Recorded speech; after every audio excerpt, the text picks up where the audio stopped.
Bonjour à tous, nous sommes le mardi 2 décembre et pour commencer le journal du jour, nous allons parler du FC Barcelone. La vidéo d'hier sur l'analyse était sur le Barça, celle d'aujourd'hui pour le journal est également sur le Barça, mais c'est un heureux hasard puisque nous n'avons pas du tout parlé du même joueur. Ici, il sera question de l'avenir de Marcus Rashford. On reviendra en France pour parler de la situation explosive, quasiment au sens littéral du terme, de l'OGC Nice.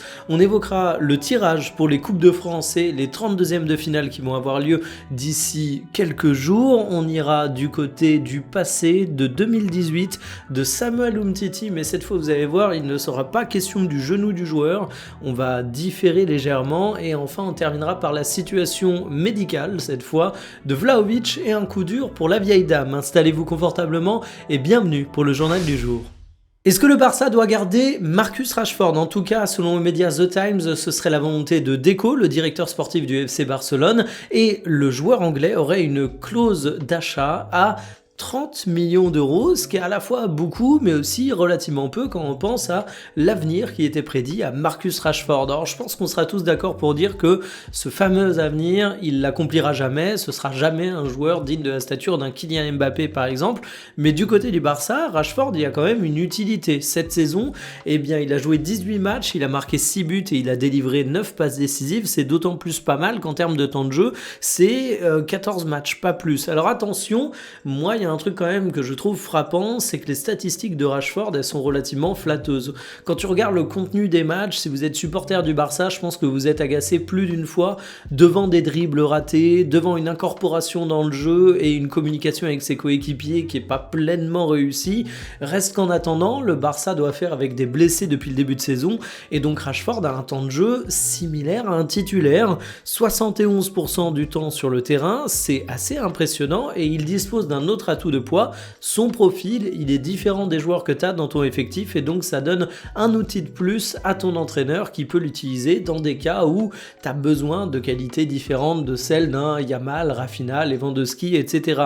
Alors 30 millions d'euros pour un joueur de 28 ans, c'est une somme qui peut apparaître élevée, mais finalement pas tant que ça, quand on regarde à quel point un bon attaquant ça coûte extrêmement cher.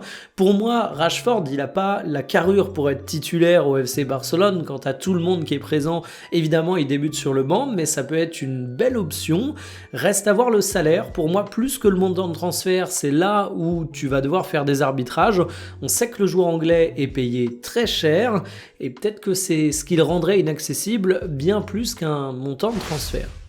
La crise sportive ne suffisait pas à Nice, on a désormais une crise extra-sportive, ça fait même la une du journal L'Équipe. Alors au moins on parle de l'OGC Nice, certains vont être contents, mais on aurait préféré en entendre parler pour des raisons sportives et des raisons positives. Ici c'est un petit peu tout l'inverse, on nous parle d'un groupe de 400 supporters qui auraient attendu les joueurs après le dernier match des Niçois et il y aurait eu des débordements. Alors selon les versions, on va même parler de coups qui ont été portés à ton directeur sportif, à des joueurs, certains évoque davantage des bousculades, mais dans tous les cas, il y a un constat qui revient, les stadiers étaient complètement dépassés et tu t'es retrouvé face à une situation où ça a dégénéré tel que ça ne doit jamais dégénérer.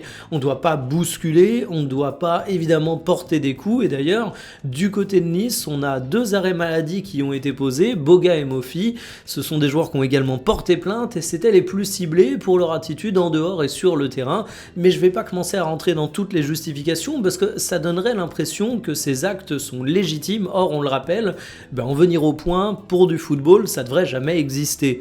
Une fois qu'on a clairement condamné ces actes de violence, ça nous montre une nouvelle fois que le projet niçois il est complètement paumé.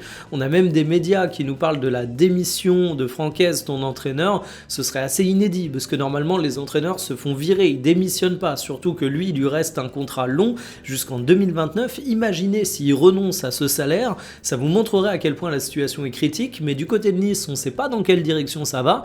Les supporters sont clairement dans un état bouillant. Je vois mal comment la saison pourra bien se terminer parce que là on a tous les éléments du scénario catastrophe.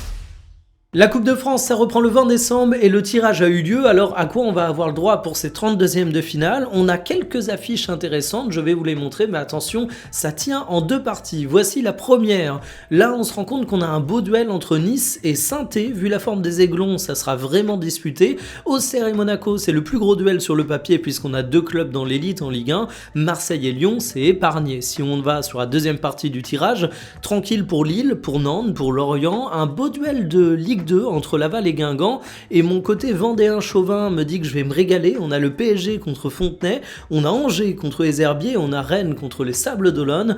Alors évidemment, mes trois petits clubs vendéens, ils risquent de se faire complètement dévaster, mais c'est assez marrant de voir que si on n'a aucun club dans l'élite en Vendée, on est quand même bien représenté dans le football d'un échelon un petit peu en dessous. En tout cas, ce ne sont que les 32e de finale. On va avoir des surprises qui vont se dessiner comme chaque année. Je suis très pressé de voir ça parce que souvent les affiches qui font le plus plaisir avec le recul, c'est pas forcément les grosses affiches entre des clubs de Ligue 2 ou Ligue 1, mais justement des belles histoires où les petits poussets marquent la compétition. Affaire à suivre, faites vos pronostics sur qui va créer la surprise cette année. Umtiti était en dépression. On a beaucoup parlé de sa Coupe du Monde 2018 pour son physique, pour son genou, pour ses blessures incessantes par la suite, mais Umtiti l'a récemment avoué, il était en dépression après la Coupe du Monde 2018. Comment ça se fait qu'on en parle que maintenant? Il y a deux grandes raisons. La première, c'est le fait que dans le football, c'est complètement tabou.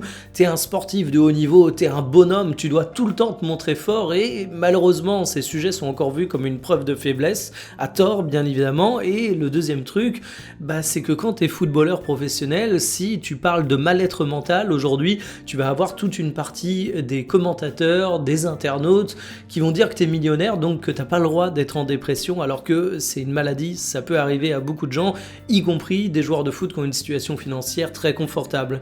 Alors Samuel Umtiti, il va en parler à l'occasion d'un reportage qui va être diffusé sur la chaîne L'Équipe, et il dit lui-même qu'il a mis du temps à en parler étant donné que c'est un sujet tabou dans le football. Et finalement, il décrit une situation où c'était vraiment dur de sortir de son lit, où le quotidien était vraiment douloureux. Bref, je vais pas vous faire la description médicale d'une dépression, mais le joueur semble avoir tout ce qui va en ce sens. Et justement, le fait d'en parler est hyper important, déjà pour briser le tabou dans le football, mais également parce que Umtiti disait qu'il avait du mal à comprendre qu'il était en dépression, parce qu'il avait du mal à mettre des mots dessus. Et c'est vrai qu'aujourd'hui, c'est encore un sujet qui est tabou, même au-delà du monde du football. Donc je trouve ça hyper important de voir des idoles du sport français comme Umtiti prendre la parole là-dessus. Je trouve ça extrêmement courageux de sa part. Aujourd'hui, le joueur va mieux, de ses propres mots. On lui souhaite évidemment une carrière après football parce qu'il a raccroché les crampons vraiment épanouissante. Mais moi, je dis juste chapeau pour aborder ce sujet publiquement. Une vieille dame, ça a tendance à se blesser, et coup dur pour la Juventus qui porte bien son surnom étant donné que son attaquant phare, je parle de Vlahovic, s'est blessé le week-end dernier. On a désormais une idée de la durée d'indisponibilité, on parle de 2 à 3 mois. Alors c'est absolument terrible parce qu'au poste de numéro 9, Vlahovic était la référence du côté de la Juventus, pourtant il n'avait pas marqué beaucoup de buts, il en était à 3 en Serie A, 3 en Champions League, ce qui fait un total de 6, mais rapporté finalement à la situation de la Juventus, c'était pas si mal parce qu'à côté, tu as Openda qui a été recruté cet été mais qui a marqué seulement un but depuis son arrivée, et Jonathan David, l'ancien du LOSC, c'est guère mieux avec seulement 2 réalisations. Il faut savoir que la Juventus est un club qui de toute façon marque peu. Quand on regarde le classement de la Serie A, on se rend compte que des buts, ils en ont marqué 17 en 13 journées, et encore il y en a 5 qui ont été marqués au cours des 2 derniers matchs. En tout cas, Vlahovic, c'est une absence qui est très préjudiciable parce que c'était lui qui était en train de gagner le rapport de force sur le temps de jeu, et la concurrence est très très élevée du côté de la Juventus. Peut-être que ça va être l'occasion pour Jonathan David et Openda d'enfin se révéler au sein du club italien, mais en tout cas, pour les supporters de la Juve, c'est un coup dur, je le redis. Terminé pour le journal du jour, je n'ai pas tranché le sujet de l'après-midi, et d'ailleurs je profite de la fin de cette vidéo pour faire un petit mea culpa. Hier, si vous n'avez pas reçu la notification de la vidéo, c'est pas de la faute de YouTube, c'est de ma faute à moi. J'ai auto-tué ma vidéo, ce qui me met un seum absolument gigantesque, mais en ce moment je suis un peu fatigué et il se trouve que Vous avez peut-être vu que la chaîne sort des shorts, je publie les news en short, mais je désactive les notifications aux abonnés pour pas que vous ayez 5 notifs dans la journée en plus de la vidéo sur chacune des sorties de short. Or, par réflexe, je l'ai fait également pour la vidéo du midi. Donc voilà, faut que je fasse gaffe, faut que je me repose un petit peu, faut que je me concentre un peu quand je travaille. Sur ce, je vous donne rendez-vous cet après-midi pour un sujet mystère, donc kiffez bien votre journée, salut.